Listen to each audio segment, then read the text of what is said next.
Good afternoon, and welcome to Vibrant Velvet Voice, Woman of Color, Tell Your Story.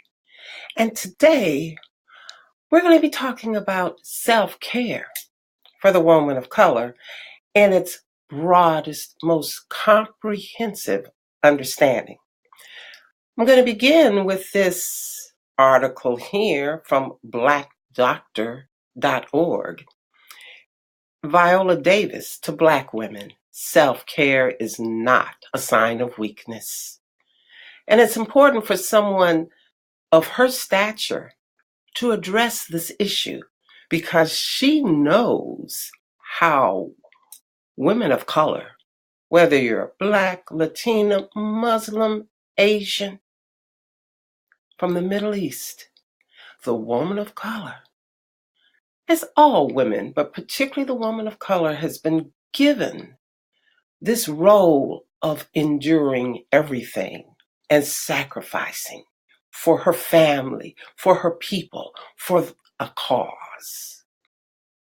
But in the 21st century, all women, and the woman of color also, is recognizing that in order to do all the things that are thrust upon us, we have to take care of ourselves. And that care involves more than just health practices. This article, which will have pop-ups throughout the discussion, this is from a magazine, online magazine called Dark Skin. And I'm just going to go through it because it lists 7 aspects of self-care.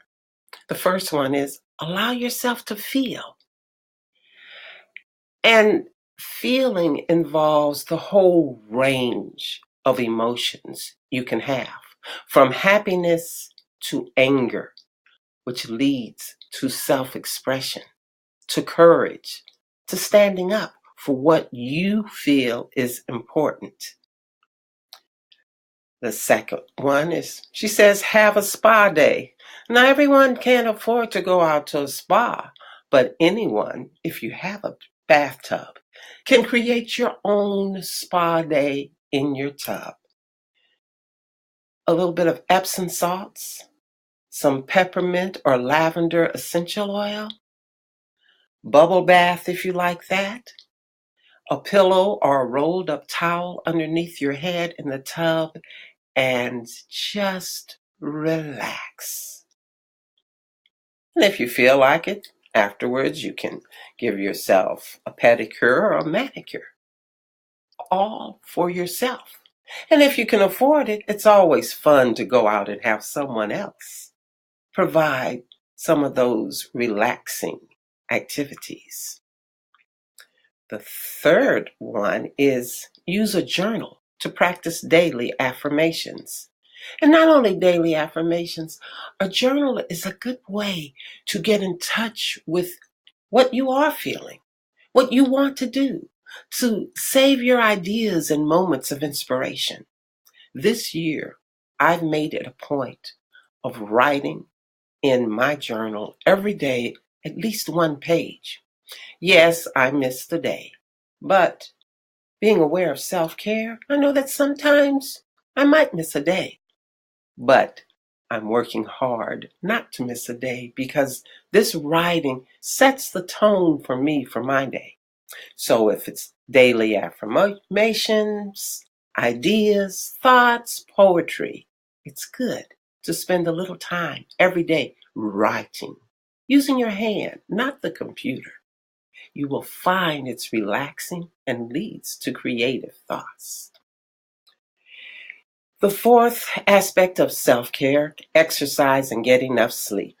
And exercise can take many forms, from the basic of walking, running, jogging, lifting weights, doing yoga, or qigong. And some people get these walkers where they can walk and work on their computers. Fresh air, walking remains number one simplest, easiest exercise anyone can do. And I used to like bike riding and roller skating. There are so many things you can do that are fun, that are also exercising and good for your health. And good sleep is essential. And I know sometimes we can be so busy, and if you have children or babies, that good sleep is precious. But if you have a baby, when your baby sleeps, you sleep. And if you have a partner, let them take care of the baby so you can sleep. Sleep is healing.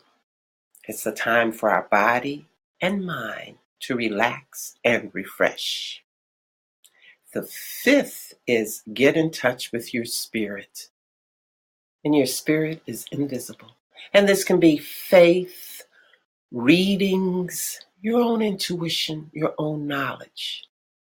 But being in touch with that which is invisible, that which nurtures the essence of our consciousness and being, is essential to moving forward in your life, to sustaining your life, to sustaining you when things are hard. However it is that you can find and touch that part within you that is invisible, but what gives you life and strength and understanding and patience and compassion. Number 6 is find your purpose. Now, this is an interesting addition to a list of self-care, but it will tie directly into the rest of this program. Because when you have a purpose and you stand for that purpose, you know where you're going. You don't let the winds of change and criticism blow you from your purpose, because you know why you are here, what is good, what you need to do. Having a purpose is essential to being able to live freely and fully in your total being, because you know you're not floating around wondering, why am I here? What was I created to do? You know your purpose. And sometimes it can take a bit of time, and sometimes you might have to change the story you've been telling yourself to define your true purpose. You may have to heal your story. And in that process, you will find your purpose. And the 7th one for self-care is get some therapy. I can't comment on that, although therapy takes many forms. It doesn't always have to be a psychologist or an expensive counselor. You just might need a coach, or you might need a retreat. Or you might need a group of women you can hang out with and talk to. Sometimes, in fact, all of us need that at some times. Someone, someplace where we can share our problems, our conflicts, the things that bother us, and get help from people who want and understand our problems. So these are 7 aspects of self-care, which were published in the DDS magazine. And if you want to read this in more detail, you can go visit Vibrant Velvet Voice Facebook page and find the post with this article.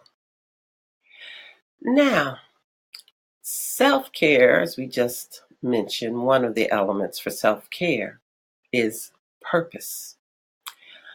And I'm going to share and finally address this long and thoughtful response I received to an earlier video I made, How to Be Ageless Woman of Color. And this person wrote, "Funny, for some reason I would have guessed that you're a single, mature woman. Could I offer you a couple of suggestions? First, woman of color seems divisive, and in these times we need unity. Why specify color? And the rest of her um, comments is about all of the things I can offer to women over 60, which is true. And my first response is, just because the title is How to Be Ageless Woman of Color, this does not mean that if you're not a woman of color, you can't benefit from this video or watch it. Anything that I offer is free and accessible to anyone on the internet. But we all know how the internet works. To be found by the people who I'm addressing specifically to, who are women of color, I use the term so that people, women of color who are looking for something for themselves, will find it. And the reason I am doing this and the reason I started this is because several reasons. One, I am a woman of color. I'm a Black woman who identifies as a woman of color. And I was raised in a household of women of color and in a Black community. And I spent many years living among all kinds of people, Black people. I grew up in an Air Force family. I lived on the East Coast. I've lived with people from all over the world. As a nurse, I worked in the Hopi and Navajo nations and worked with Mexicans, women giving birth. But somehow in my nursing career, I have ended up living here in Homer, Alaska. I would say it probably ranks among one of the whitest little towns in the United States of America. And my husband is white. So because I support and champion the woman of color, does not mean I have any problems with anyone who is not a woman of color. But when you grew up with people of color, after a while you get lonely. And that was part of the reason I started to realize I like talking to women of color.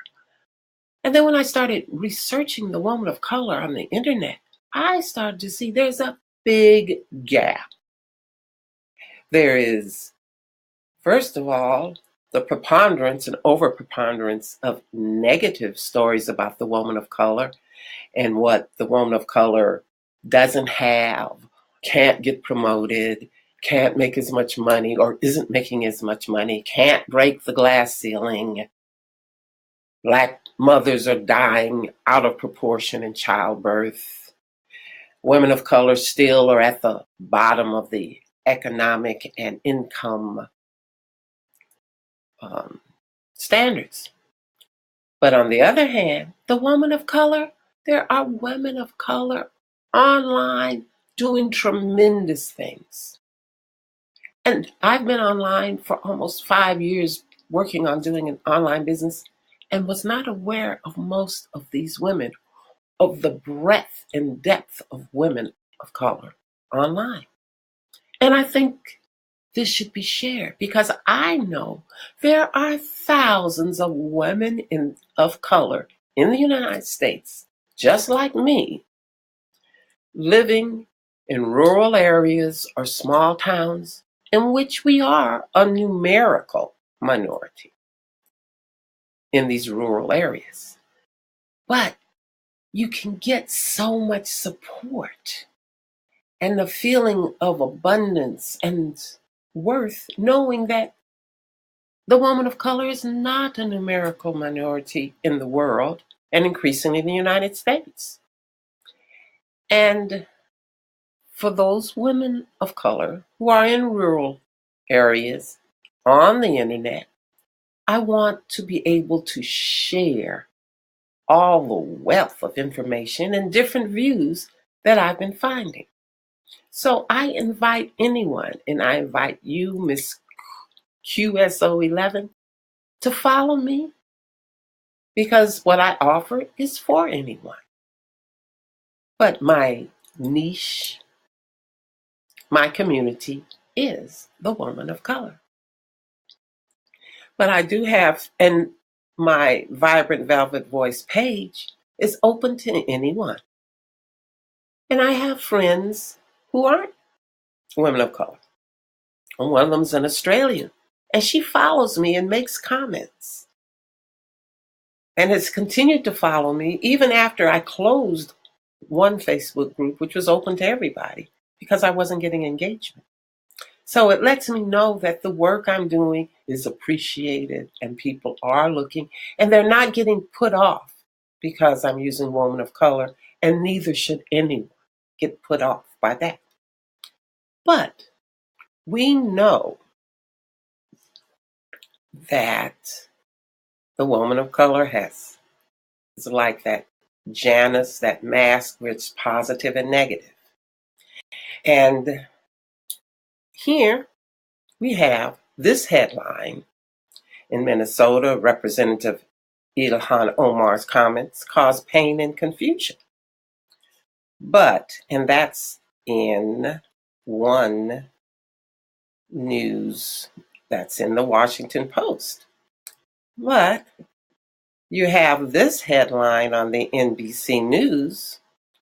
Far from Washington, Representative Omar's constituents see the Israel controversy in a different light.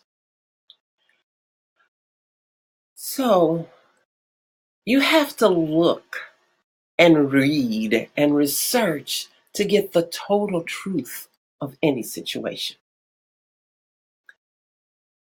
I have found that Representative Omar is not a vile and hateful person. She has not said anything like that way. And many of the people in this article agree with it and agree with her. Because the fact is, she is a Muslim woman who exemplifies someone who understands self-care because she knows her purpose. Her purpose is to speak truth to power. She knows that there are people all over the world and in Israel, the Palestinians, people who are suffering. But this country, the politics, has taken a certain position which ignores the thoughts of many people in this country who recognize and know that this whole controversy in Israel and Palestine was not created by the Palestinian people. It was created after World War II because no European country or the United States wanted to admit or create a land for the Jewish people who had been decimated during World War II. But not out of proportion to any other group of people. But that's another story for another day. What I just wanted to do today was to say that it's encouraging and exciting to see we are getting a Congress on a federal level that represents the changing makeup in the population of this country. And it is finally time that the number of women of any race is increasing in the Congress. Because we haven't been represented. Not only women of color, but women in general. And we see the world through a different lens. And just looking at these two articles that have come out in the past couple of days, you can see, depending on how people report and who they talk to, you can get totally different ideas on one same subject. But there's one young man who I wanted to quote. He said that the House resolution, which condemned all hateful expressions of intolerance, was a waste of time. It did nothing to address what he described the materialities of racism, such as the water crisis in Flint, Michigan. And someone else commented that part of the reason she is getting this attention is because she's a Muslim woman who believes in covering her head and wearing a hijab. Not all Muslim women do. It's her choice because her purpose is to live her life as a Muslim woman on her terms. That's her self-care. And we should not condemn or criticize it without getting the total picture and all the information, not what these headlines say, because as you can see, this is two different headlines.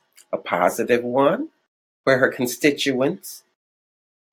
these constituents are supportive and understanding, Jewish and Somali. And this article, however, focused on those who are critical. But you see, this woman stands proudly, without fear, holding the American flag because she is an American citizen. So thank you for listening. This ends our weekly chat and look at the woman of color in the news online. Have a wonderful week, and I will see you later.